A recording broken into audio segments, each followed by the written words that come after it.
Donc nous allons nous intéresser dans un premier temps au panneau page. Donc qu'est-ce que c'est que le panneau page, hein? Donc c'est un panneau dans lequel vous allez pouvoir créer des gabarits et créer vos pages. Donc les gabarits, on en reparlera tout à l'heure.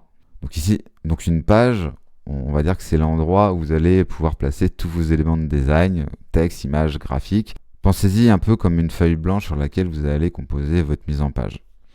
Donc dans ce panneau, vous allez pouvoir ajouter des pages en cliquant sur le petit plus. Vous allez pouvoir bien sûr les supprimer, les dupliquer, etc. Ça, on verra ça tout à l'heure. Quand vous allez créer un magazine, je vous disais tout à l'heure, les pages sont souvent en vis-à-vis. C'est-à-dire que deux pages seront côte à côte, un peu comme dans un livre ouvert. Donc cela va vous aider à voir comment votre contenu va apparaître une fois imprimé.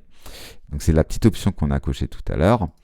Et c'est surtout à la sortie que ça va être intéressant. Quand vous allez exporter vos documents, elles seront vraiment collées à vos pages et reliées en gros par la reliure du milieu, on va dire, même sur un format PDF. Donc vous voyez que si j'ajoute différentes pages, toutes mes doubles pages ici sont côte-côte. Donc c'est super pour avoir une vue d'ensemble de ce que l'on va faire. Juste au-dessus, vous avez les gabarits. Donc là, on va pouvoir étirer un petit peu plus la chose, comme on viendra en créer davantage tout à l'heure.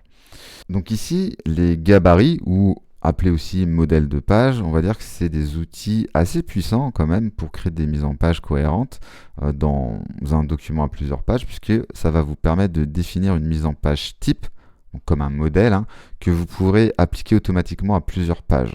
Donc le gros avantage des gabarits est qu'ils vont vous faire gagner du temps et surtout, ils vont assurer une mise en page homogène tout au long de votre projet.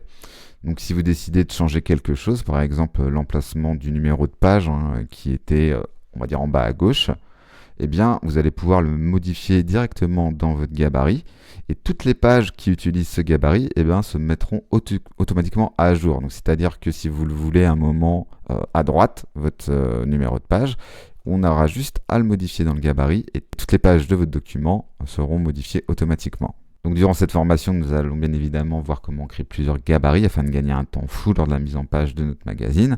Donc en gros, pour résumer, les pages, ce sont les espaces où vous disposez vos éléments de design comme le texte et les images. Et les gabarits, juste au-dessus, ce sont des modèles qui vous permettent de créer des éléments récurrents sur plusieurs pages sans les refaire manuellement à chaque fois. Donc ça, c'est vraiment des outils indispensables pour rendre vos projets plus rapides à réaliser et visuellement cohérents. C'est pour ça que c'est vraiment une méthodologie à adopter dans le logiciel pour ne pas perdre de temps.